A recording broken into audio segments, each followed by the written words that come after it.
So, Jayce, welcome to the podcast. It's been a while. Well, not since I saw you, but it's been a while on the podcast. Yeah. I mean, Yeah, you were no, here literally a few days ago. Yeah, yeah. days ago. I was actually looking at the at my podcast, and the last time you were on was, I think it was January 2019. Oh my God, it was before the world closed. Yeah, I know. Wow. It was Oh my God. in fact, it was a chat much like this. It was kind of like, we'd recorded in September, and we had, we kind of had a catch up. Mm. Seeing as how we're still in the process, I wanted to kind of just really sort of, you're a bit of a man of mystery. A lot of people in the metal world will know that you've done a kind of, you did the Age of Entitlement, our comeback album, you did Northman, you did Ascension of the Watchers, Mm. but a lot of people won't know, for instance, like the stuff you've kind of done behind the scenes. I mean, you've done everything from, like, our comeback album to a Rammstein remix. You've worked with Yeah, Queen. which I I really mean, enjoyed. I really enjoy. I mean, the remix, the Rammstein remix, um, was something that came on the back end of me and Olsen, who was the producer for Rammstein. Um, I mean, now there's an unsung hero, Olsen Velotti. I think I pronounced his surname correctly, but I mean, he's literally the seventh member of Rammstein. Uh, and when I was originally introduced to him by Christoph, the drummer, I couldn't, I just felt this instant um, sort of respectful camaraderie from Christoph to a member of his crew that I hadn't seen before, and it was a little jarring at first because when he's introducing me like, oh, this is such and such, and oh yeah, this is our blah blah blah guy, or this is our blah blah blah lady. But with Olsen, he made a real gunning for him, and that was really bizarre. And then, of course, as the conversation unfolded, it turns out that Olsen wrote the songs, a lot of the songs. He came on during the Mutter album, I believe, um, and did all the orchestral stuff, yeah, all the orchestral arrangements, performances, uh, and song structure and all of that.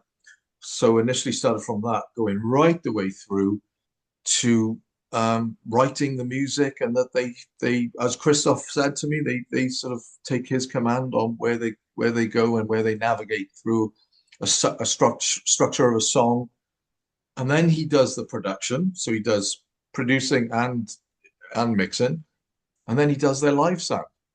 So wow. the guy is a massive element of Rammstein. That explains a lot because, I would say, well, no, you and I, we've been to a few gigs over the years. Let's just put it that way. But Mm. if somebody said to me, "What's the best live sound you've ever heard?" I'd say, well, the top five would be five Rammstein shows. Oh yeah, yeah. I The mean, incredible. The thing about I always say about Rammstein's live sound as well is it's really loud, it's really clear. You can feel your rib cage moving, mhm. but by the time you get home, there's no ringing in the ears. Yeah, well, that's because there's a lot of damaging frequencies with music. Cymbals and guitars are the worst for it. And so because Olsen is a producer and a mixing engineer as well, he gets rid of all of that. Not many live engineers really do that. They just sort of read the room, EQ the room, Yeah. see how it sounds, and then do a levels, some EQ, and do it that way. It's quite rare these days to really find a live engineer that's also a mixing engineer producer. Hell Uh, yeah.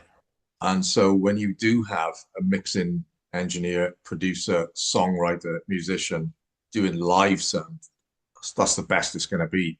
So Yeah. Rammstein, you've ultimately got a member of Rammstein mixing their show live, Yeah. uh, who produces the band. So it's very unique, very new. I don't know of any bands that do that. Um, No. and when I'm with the Rammstein guys, like on their last tour, I get given the privilege of being in the fire zone, the Freuer zone they call it, which I did now and then. But my I'm always in the mixing tent, um, canopy area with Olsen, and we're both, as the shows are going on, he's like, "What do you think of the snare, Jayce? What do you think of this?" And so at times, we're I'm sort of at times saying, "Oh yeah, it needs to be weightier or something," and then you go, yep, and do this. And there's a really funny situation in Berlin, and they played the Olympia Stadium. I was in it's like a what do they call it? Like a Colosseum. stadium, Coliseum, Yeah. amazing. And I was up on the, oh, I think there's like three tiers. I was in the center, second tier. Um, Great view. And I, I think I sent a photo or a video to Olsen saying, "Oh, this is where I am. Sounds great up here." And he says, "Can you hear the kick drum up there?" And I said, maybe a little more kick. And so that's what he did. He added the kick drum. And my friends, Grace and Steve, who were with us, friends of mine and Jana's in New York, they were sat next to us and they had like a decibel meter on their phone. And it jumped as soon as I said, "Oh, yeah, maybe a bit more kick or 60 hertz on the kick or something." He was just like, bam. And it made their sort of decibel meter thing jump. And it really made a difference. So I was essentially helping the mix even from the audience point as well Brilliant. in Germany, which is hilarious. So yeah, great Yeah, band. yeah. You've spent a lot of time in New York over the last few years. Thankfully, flying back to do our album, which we are eternally grateful for. Yeah. And yeah, I know I I know that you met you met quite a significant person in thrash metal, but it wasn't who you thought it was. Oh my God. Yeah. Uh, Chuck Billy Yeah, and who in, did you think it was? I thought it was Tom Araya from Slayer. And And it who was and and who told you that it wasn't and got you out the shit? Phil Anselmo from Pantera. Yeah. And I mean, he really bailed me out actually. Because yeah, I mean, the whole, because Chuck Billy's a big guy. Oh yeah, He's a big guy. And yeah, it was quite amazing actually, because I was going down the whole conversation of, "Oh, hey, I see a guitarist walking through Battery Park a number of times." Because where I live in Manhattan, I live in Lower Manhattan, um, and so Battery Park is across the West Side Highway. And I go there sometimes for a Shake Shack, guilty pleasure, and I see Kerry King. I've seen him there like three or four times now. It's pretty crazy. So I think he lives there, or knows something.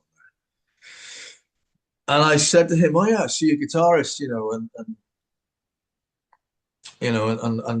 I was like, hey, put a thumb up," and he gives me the nod because we have hung out in the past. He's always with someone, and yeah, and as I'm going along and uh, saying, "Oh yeah, I see a guitarist and all of this," and he's like, "Oh really, in New York?" I say, "Yeah, yeah." Well, he stands out like a sore thumb. He's got these tattoos, bald head. He's got these tattoos on his head, and he's always wearing his shades, no matter if it's raining or snowing, still got them on. And Phil Phil Anselmo was like this, and I can see that he's sort of trying to think who I'm talking about because I don't think there's a member in Testament that's yeah. got a bald head with tattoos up. And I said, "Oh, are you guys going to be touring anytime soon?" Or I remember seeing you guys on the Rain in Blood tour, Oh and you can dear. see him going, Testament? And Phil Armstrong goes, Testament? And I'm like, no, no, Slayer. And that's when Phil's like, oh yeah, anyway, Lars has got blackened whiskey. We should try it. And sort of pulls me away. And that's where he says, dude, that was Chuck Billy from Testament. And I am like, not Tom Araya. Nope. And I knew you were thinking of that. So I've saved your bacon. And then we go and have a whiskey. And And I then was just go off and have a whiskey with Lars. whiskey with Lars, yeah, yeah. Yeah. And it was dreadful stuff. The blackened. Oh, yeah. Yeah, Yeah, that was in blackened whiskey is the appropriate name, is it? blackened, yeah. Oh, it's crappened. It was awful. Absolutely awful. Just tasted like It petrol. it tasted like Dave Mustaine's version of Ride the Lightning. Oh my God. Yeah, I think we need to speak about this. Yeah. I mean, Awful. we listened to that, didn't we, in Yeah.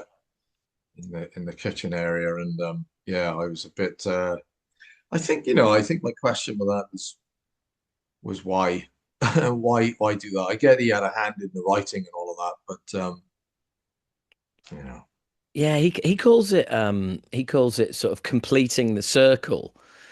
Um I guess because his version of the Four Horsemen Mechanics is on their first album. mm, So this is his last album and he's put in so I get that from his point of view. I mean, I don't think it's something the world needs, but do you know what? It's the last mm, it's Megadeth's last album. yeah, And that's sad. well, That's sad. I think well, having heard it, I think it's probably just as well. But I, I think it's more a case of, do you know what?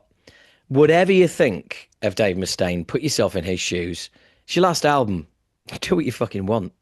Not that not that he ever hasn't, but well, he hasn't because risk and all that. But yeah, I just think, well, Dave, if you want to do that, then you know, knock yourself out. I mean, of course, everybody's got free will and they can do whatever they want. For me, I think, when I heard it with you, I thought the music was fantastic, you know, um, and, it's a real sort of insight into, again, I haven't heard Ride the Lightning for a long time. Yeah, And, when you listen to it, it's just this orchestral thrash metal masterpiece. And it's so incredible. And for him, to have a hand in, I don't know what bit he did on it. I don't know what his sort of hand was on what parts and what riffs, or even vocally or even lyrically. I don't know. So for that, I take my hat off. But as soon as he started singing on that track yeah, on that version, I was just like, stop, stop, yeah, and not because of James Hetfield prior to it, nailing it, and James's voice is just incredible. But it's just, I think it's almost bordering on sort of comedic in a way, because it's just, yeah, it just yeah. doesn't suit the song at all. No, and the thing is as well is you're up against a Hetfield version in his early 20s. Exactly. Do you know what I mean? And you're putting this down in your 60s. You know, your voice is well past its prime, and even in its Yes. prime, it wasn't Yeah. up to James's standards. So, Mm. Mhm. yeah, it's yeah, an exercise in stupidity. But hey, Yeah, I think that was the other thing. Maybe if Mustaine had done it 20 years ago, maybe even then it'd still be like, just like the paper, that whole, yeah, I can take and leave that crazy characteristic vocal style, but just when you're doing it on, when you're in your, however, whatever point in his 60s he is, and you're doing, a legendary, iconic song that's stood the test of time and everyone knows it as what it is, and then you're doing that. I don't think it's so much completing the circle. For me, it was like, and that's why you weren't the singer. Yeah. on that. For Yeah. me, Yeah. it was a sort of a it validated a number of things for me. Yeah. I agree. Musically, musically incredible, but yeah, no, Well, vocally, no. well, funnily enough, speaking of recordings and stuff like that, I mean, again, as people may or may not know, you are first and foremost a solo artist. You've had number one singles, you've been Grammy nominated. You're a multi-instrumentalist, which is again one of the great benefits of working with you, because when you're working with a drummer, you know what he's going through. When you're working with a guitarist, the same, bass player, Yeah. vocalist, and um, it's a while since we've had a Jayce Lewis album, and I know we've kind of spoken about this, off Yeah. camera in real IRL, but you it's that I kind of get the feeling like you've got a certain sense of you know accomplishment with your with the Jayce Lewis music Mm. career, that brand, as it were. Yeah. Um, yeah. Yeah. I mean, I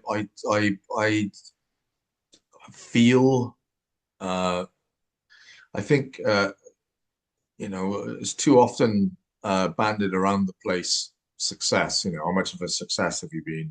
And, oh, you've got to become successful and stuff like that. But I very quickly realized, and I feel so accomplished, um, that I realized and recognized to like three-quarters of the way, um, of of the 15 years that I went hell for leather at it.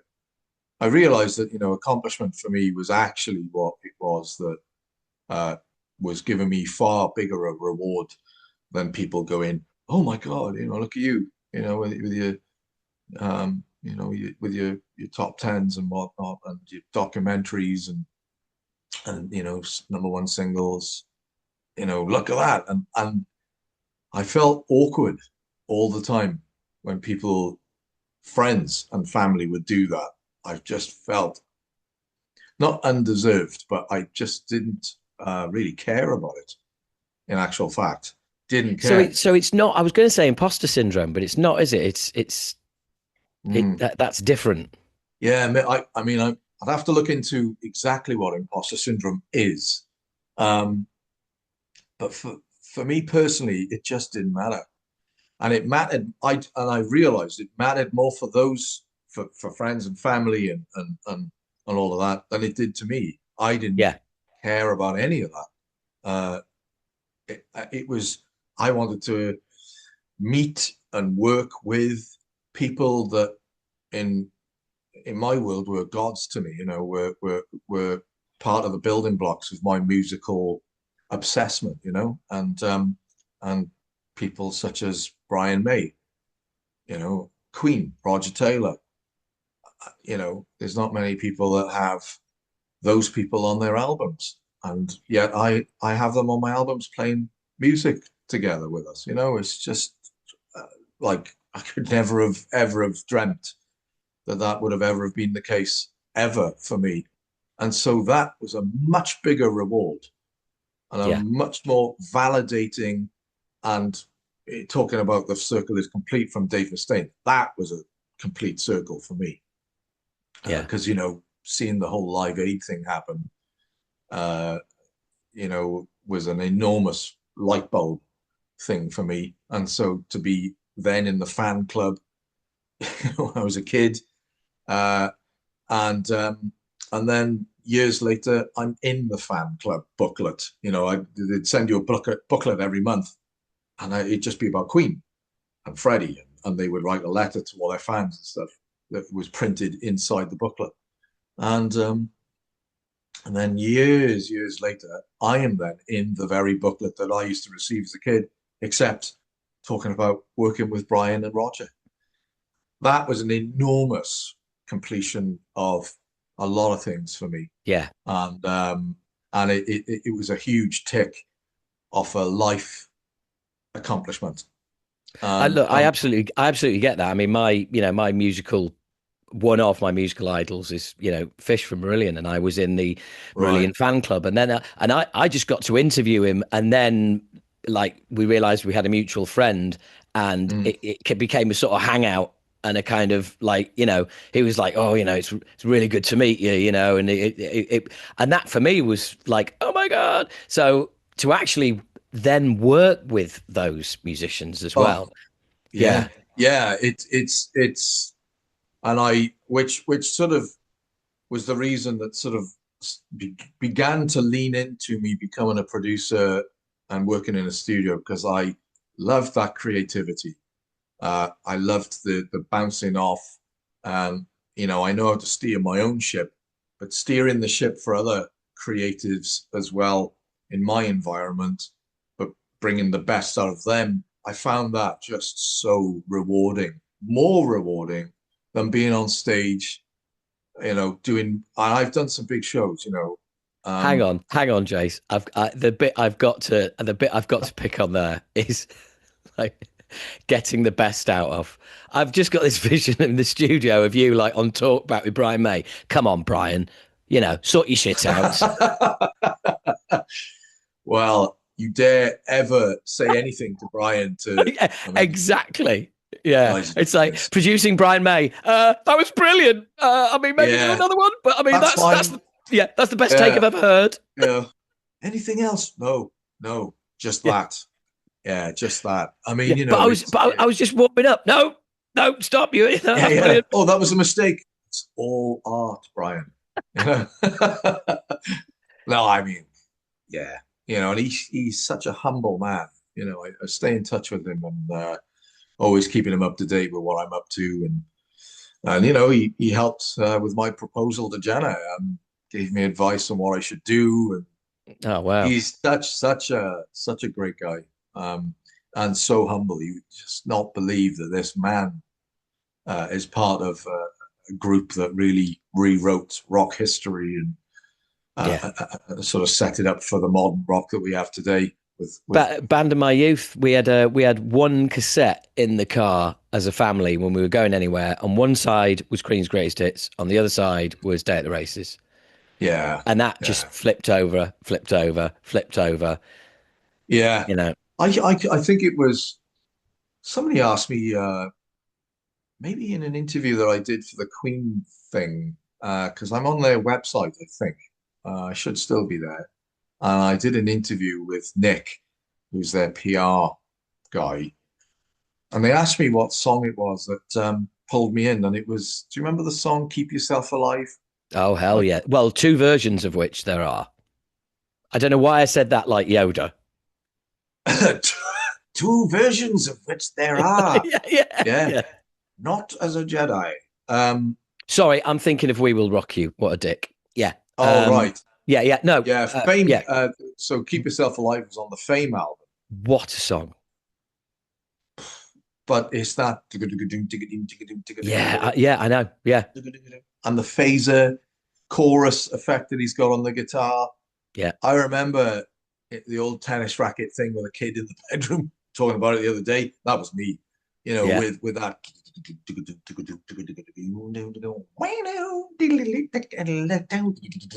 There was the syncopation, the rhythm, which is all my stuff. It's all the synths and stuff I have. It basically emulating something that Brian May triggered in me many years ago. Um, Yeah, yeah, because what a that's song! that's the thing as well is that you've got a deep love for metal. I know, Yeah, oh yeah, yeah. Fear Factory, Sepultura, the real extreme end, but also, you know, electronic music. And again, that's you bring something to the production, Mm, which I've always liked, which is the fact that I know that you're going to have ideas with us that we're not going to get elsewhere. We use a metal producer. We're going to get good sounds, but we're not going to get ideas that nobody else is doing. Whereas I know you're going to bring that because mm. you've got such a broad, not outlook. You've got such broad experience. Yeah, yeah. I think and it benefits that as a producer. It helps that I can play all the instruments and also attempt to be a vocalist. So I can put my, I can wear each hat in the camp. And of course, I've recorded some musicians that are just outstanding. Thank I you very look at much. Thank you. musicians, I said. And Fuck you. so yeah, but yeah, I mean, your vocal stuff is just on point, just Oh, that's bang. very kind, Jace. Very Yeah, kind. yeah. It's 50 quid. But yeah, I mean, the guitarists that you've had in your band, past and present, have all blown me away. And the current lineup that you have right now, Johnny and Matt together, Yeah. Hand in glove.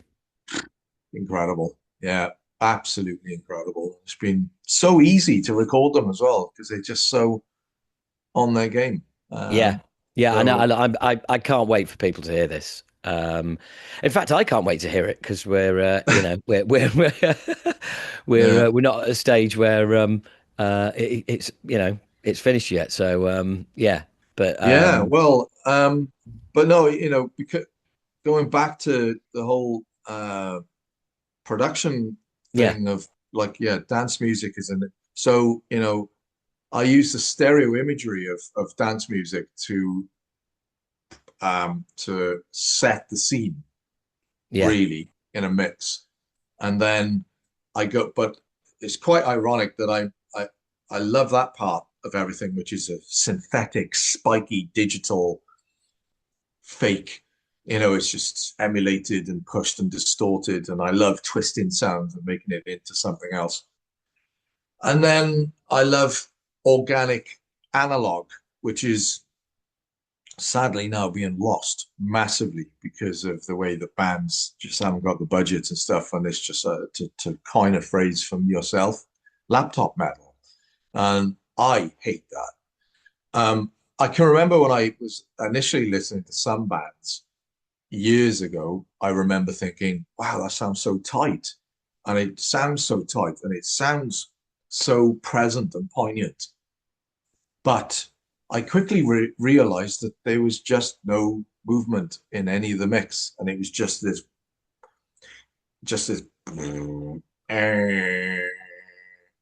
sound yeah, dynamic. yeah, And that's when I then realized that, yeah, this has all been done in the laptop, in the box, on Kempers and just MIDI input drum sound replacements. And I hate that. Well, I don't hate it, but I just everybody's doing that now because it's so easy and cheap to do. yeah. Which I now mean, pushes me the other way. just to enlighten listeners and viewers as to exactly what that means, if you're not too sure. It basically means that instead of recording a guitarist playing through a cab and miking the cab up and spending time doing all of that, it means basically they plug into a Kemper, which is electronic. It's full of profiles. That's straight into the desk. So the whole the whole nature of the sound is different. Drums, it means that they're triggered. So what you hear is, yes, all the drum patterns, well, most of the drum patterns Some of. that the drummer played, but none of the sounds. That entire kit is all sounds out of a computer, and that's how you end up with laptop metal, because it's all digitally generated. So there's the only real live thing is going to be the vocals, and yeah, that is your classic laptop metal, isn't it?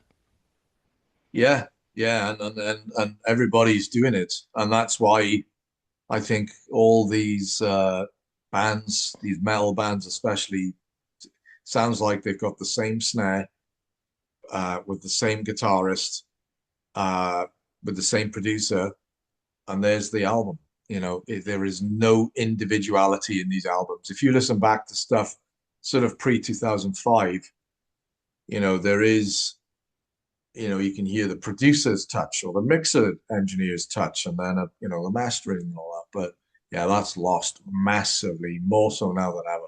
But the thing is, I mean, back in 2019 when The Age of Entitlement came out, you've really got to you've really got a job on your hands if you want to find a review that doesn't mention how good the production is, and Mm, that's because it jumps out because everybody was like, "Fuck!" Like this mm, doesn't sound like, which is great because that's always been a bit of a calling card of Acid Rain. We've always had our own sound, right. like it or loathe it. We've always had our own sound ever since Yeah. Moshkinstein and the, sounds like a wasp trapped in a bottle guitar sound.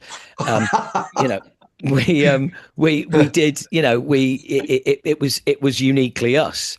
Yeah. And we came back with an album again that sounded uniquely us. It sounded modern, but it also said there was a 1 foot in a kind of heritage kind of sound, but it also sounded big. It wasn't mixed for earbuds. And Mm, what's yeah. annoying is if a band our level can do that, then you look Yes. further up the tree at bands who've got bigger budgets, and I just think it's It's just lazy. frustrating.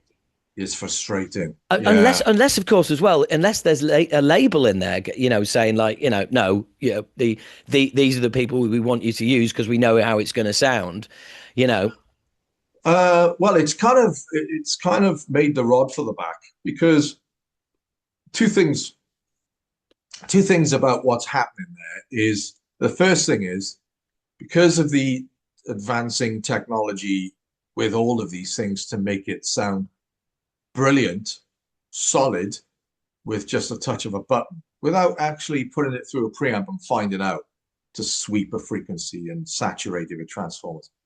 So because of that, labels, bands, and producers, mixed engineers know about it. So they just reach for that, and it cuts the time by, I don't know, 70%. So time is money. So Yeah. there's that. But also, it's the fact that people have become accustomed to that sound. So that's the Yes. passing sort of Yeah. quality check of, oh, well, people like it as it is, and that's what sounds. And you listen to everybody else. So we want it to sound like that record. So, really? Don't you That want it to yeah. sound real?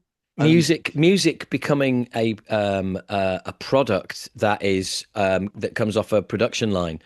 yeah, It's yeah, like every car has got to be built exactly the same because that's what everyone expects. yeah, And yeah. yeah, and unfortunately, music it has headed that way as well. Yeah, And it's sad. It's sad. It's really sad. And I mean, I do sample the drum kit that I've recorded, and if I need to, I will put another sample. So that means, for those that don't know, the drummer's playing his snare, which is mic'd up, but then I've also got his snare drum as a solo capture. So it's just bang, bang on its own. And then sometimes I'll put that underneath, and then I will EQ, equalize, bring up more low end to give it more of a thump. But it's always still that drum kit or that guitar. well, as we And speak, you're putting our album together, and the drums are yeah, the drums you recorded, the guitars are the guitars you recorded, the vocals are the vocals you recorded, the bass is the bass that you everything. Yeah, recorded. It like that's it's what everyone played, and it's how everyone sounded. yeah. I mean, it's important to capture the personality of each member. Um, and when you're recording real stuff and you put it in the box and you mix it and it's produced properly, that's what you get back. Yeah. And that that's right because each time I was recording, for example, Johnny and especially Matt, your drummer and guitarist, when it was all being played back, I hadn't touched any of it. It's just the capture. I'd EQ it in the preamps going into the box. So that's mixing. I'm already mixing going into Pro Tools, doing Mm. EQs. And then I set and settle everything in with itself. So it's already mixed going in. So when you're hearing it back and when Matt and Johnny was hearing it back and they're all like, oh my God, this already sounds great. Well, yeah, because I've already sort of mixed it. I've EQ'd it and all that going in. So Yeah. Pro Tools is capturing my mixing settings on preamps and whatnot. Yeah. So really, when it comes to when I mix it in Pro Tools, I'm really just cleaning it up and making it sound that extra bit bigger. But what you get with that is the personality. Like, for example, not many people now are recording with a guitar cab and Yeah. head. They just have a Kemper profiling, which is just a digital demonstration capture of a guitar sound, but it's not the entire 100% of that sound. It's Yes. actually about 60%, because what you lose the air Yeah. when someone's going ba dun dun dun dun. There's air, there's resonance in the cab, there's air Yes. being pushed. Yeah. That profiler isn't capturing that. No. It's just capturing a performance rather than performance, sound, reaction, resonance. Yeah. And the thing is, when you hear that back to back, there's a complete and total lack of ambience. There's no resonance. Yeah, There's like yeah, it's yeah, like yeah. guitar. That resonance is so important. Absolutely. And I have used the Kemper. I've used the Mhm. Kemper to profile a sound, and I still had to fiddle around with the Kemper in order to accommodate the sound I was profiling, Yeah. and I still couldn't quite get it. It wasn't. I mean, it was impressively close Yeah. and live. Plug Yeah. it in and Oh, go. Kemper every Live is time. Live. Yeah. easy, but not in a studio.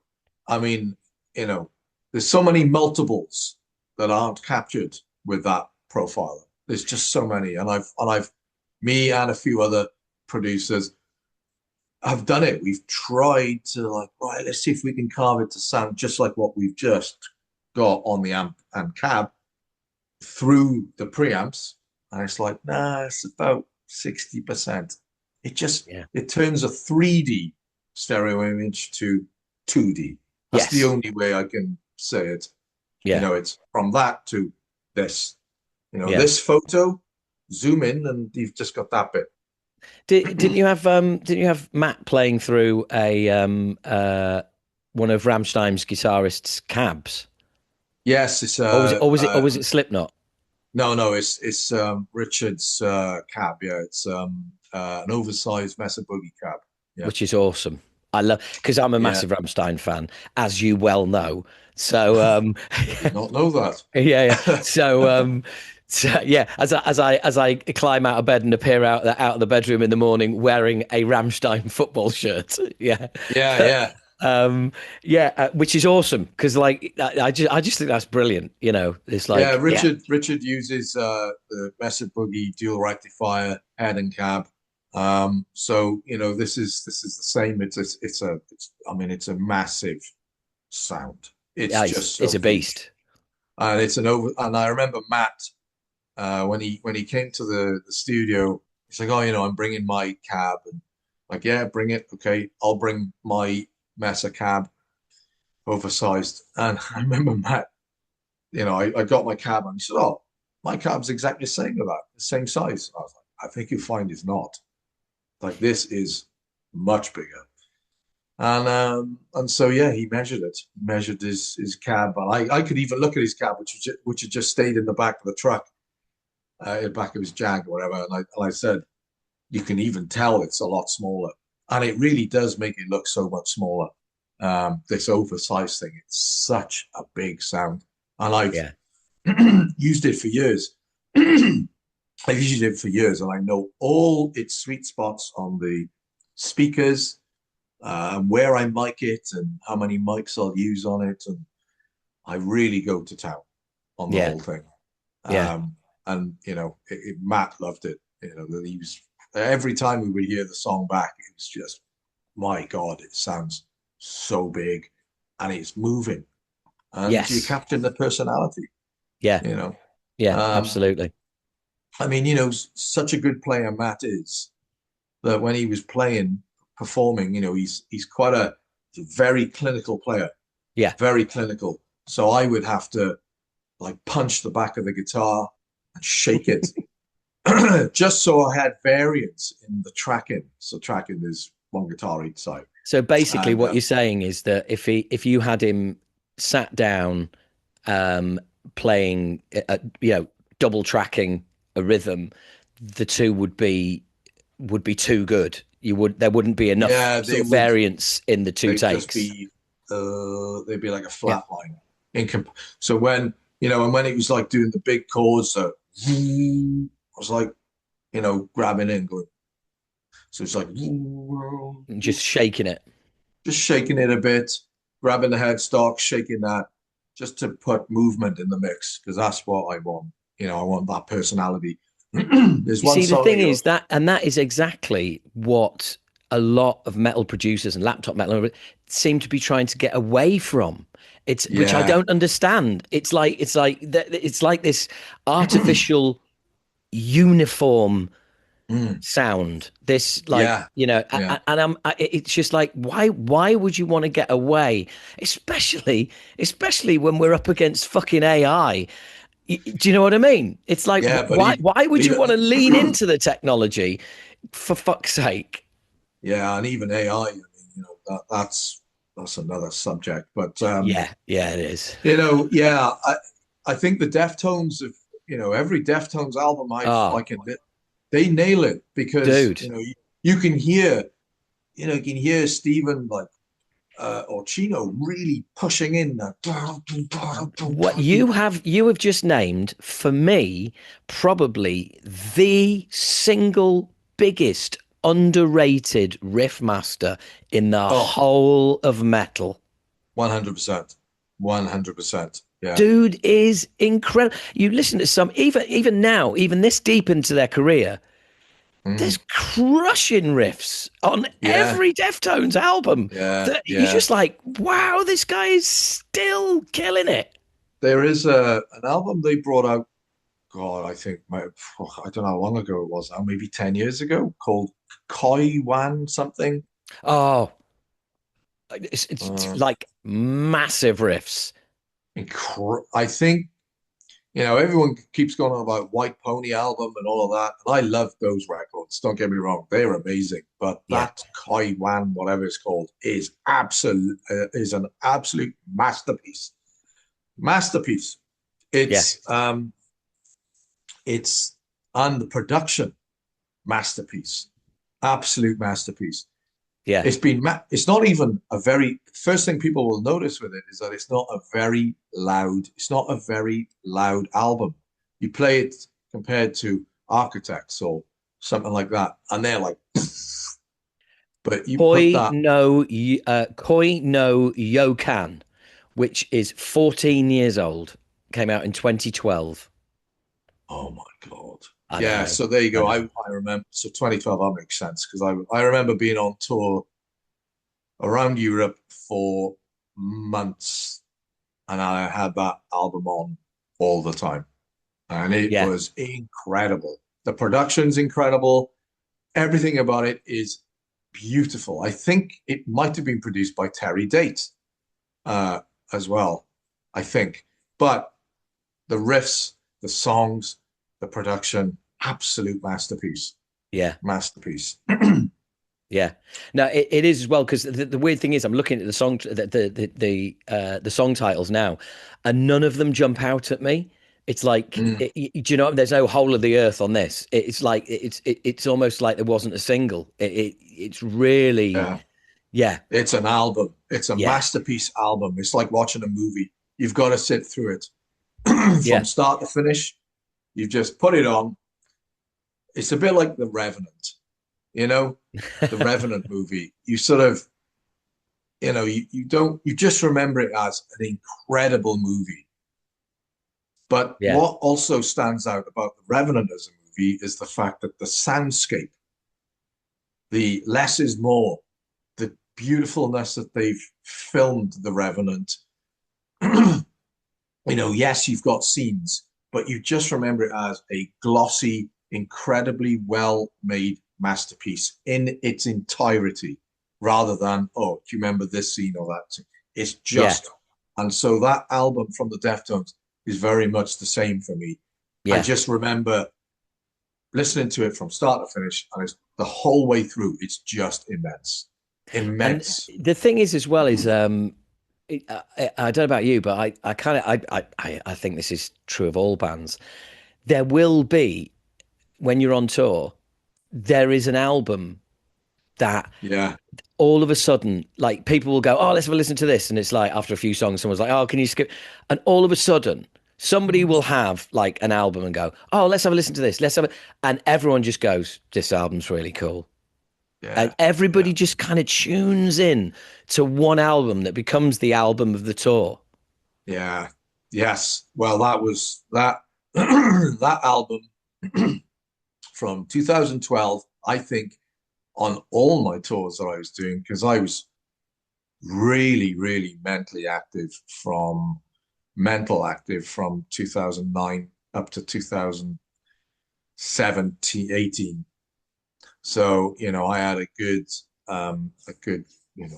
load of years. God, how many years was, about 8 or 9 years of my career was just wild. And I can remember that album particularly was just from 2012, I think was in my ears most nights in my bunk on the bus, Yeah. because I can't sleep on those tour buses, which is where my whiskey issue come from, I think, because I'd have to have a shot of whiskey to try and knock me out.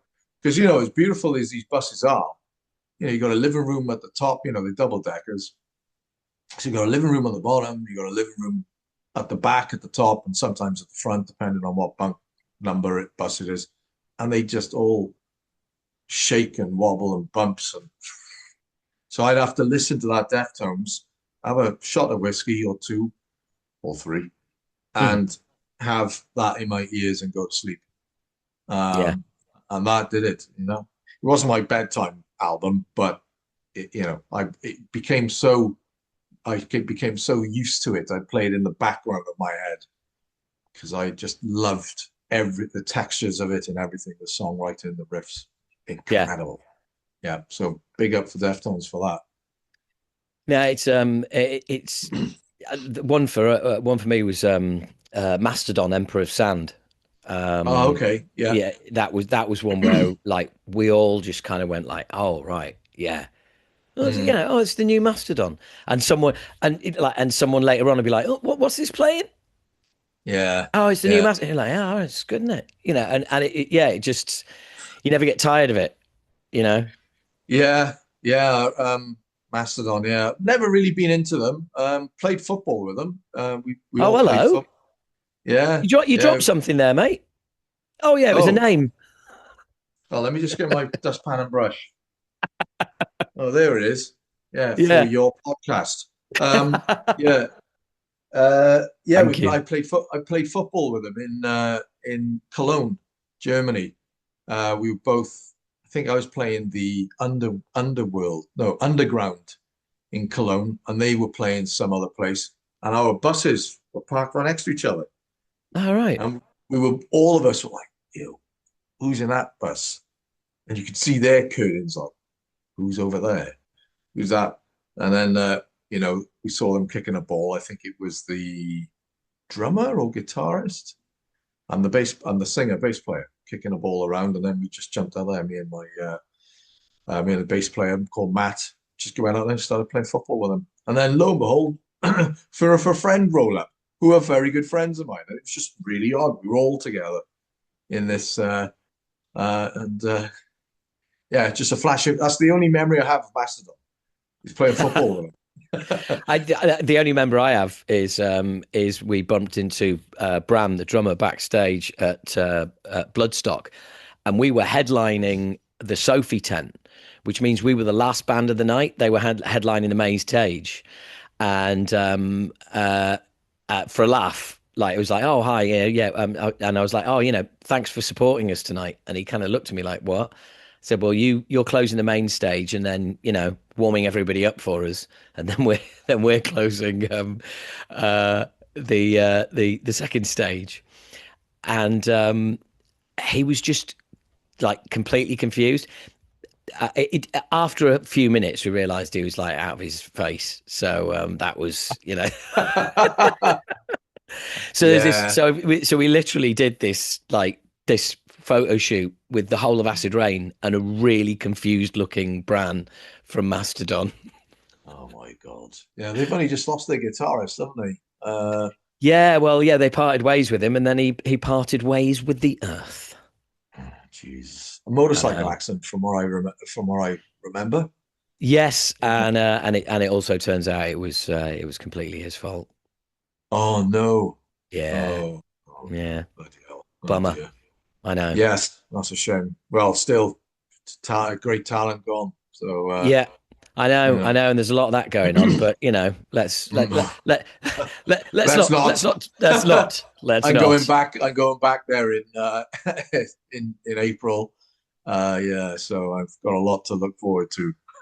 Oh yeah, I know, man. I mean, yeah, New York, I love it, but yeah, there's only so much that you can take. That's for sure.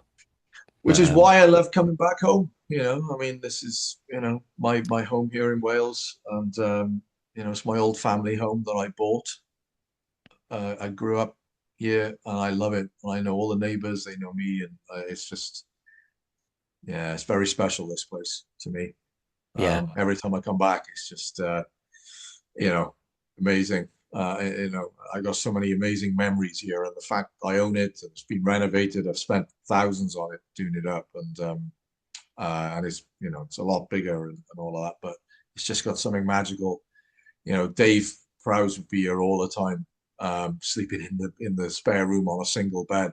So you got like that's Dave Prowse, Darth Darth Vader, yeah, Vader. For those of you that don't know.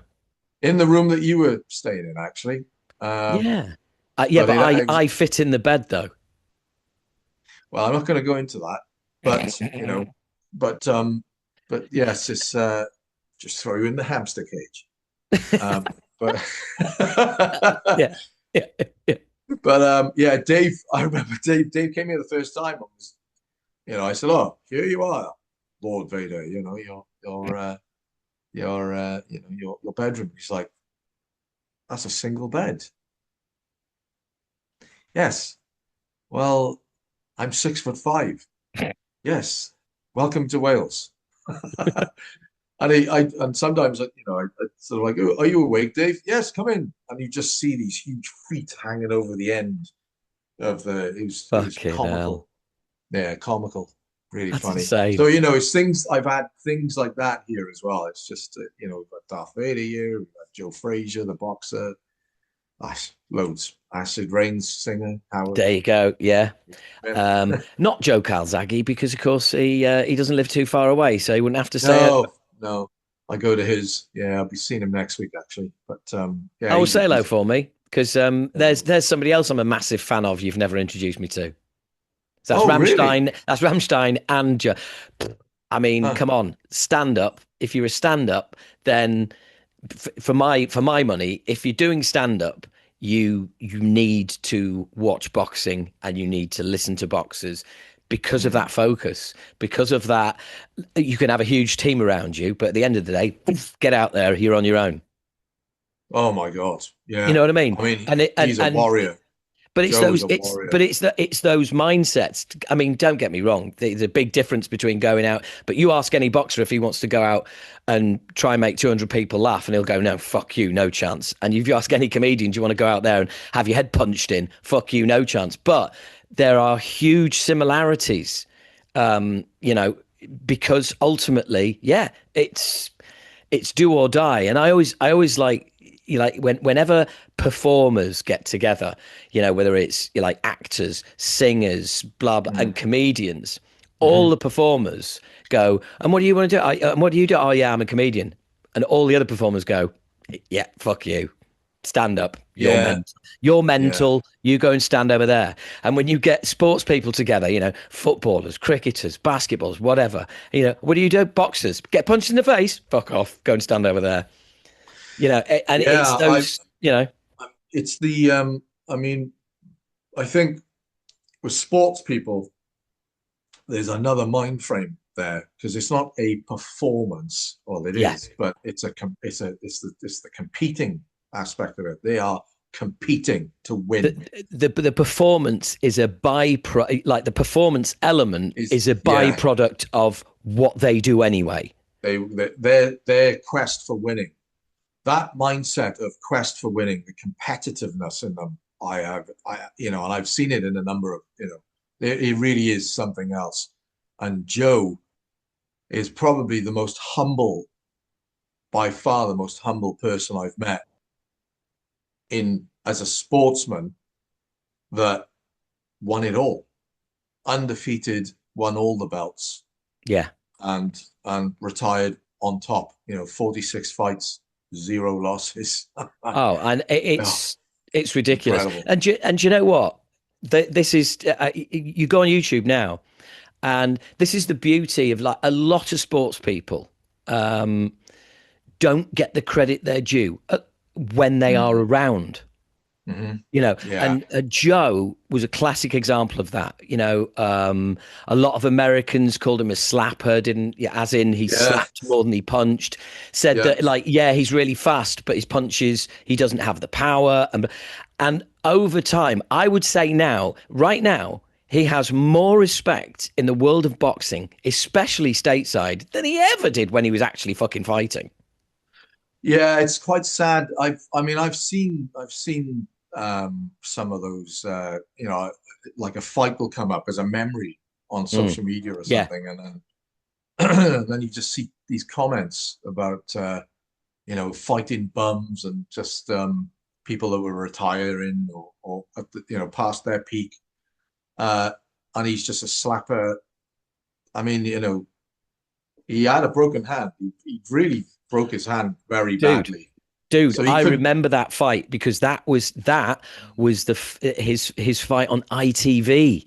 There was Yeah, because yeah. it was like, TV contracts. It was like, oh my God, like, Hmm. Calzaghe's going to defend his title actually on terrestrial television because, like, Yeah, yeah, yeah. Sky had completely taken boxing over in this country, Hmm. and he gets to defend his title. And I remember him at the end of the fight, like after the interview or during the interview, looking into the camera and apologizing for his performance, for winning with one hand. And he was like, Yeah, yeah, sorry, yeah, sorry that wasn't the fight, but I remember that clear as day. And I yeah, just remember thinking, here's a guy apologizing for defending his title with one hand. yeah. Right across there, Yeah. right there.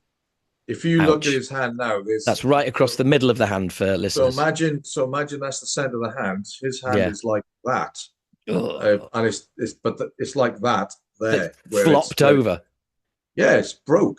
It's set. Oh, Imagine all those, yeah, I all know. the impact that that's taken. And I can tell you, I mean, you know, I've been in the gym with him and his dad, and sparred. I've been on the pads. Joe's hits they sound insane. They sound insane when he really lumps a left. Yeah. It is a deeper sound, and he told me many times, he couldn't even give it full beans because of the pain that Yeah. he would have. Yeah.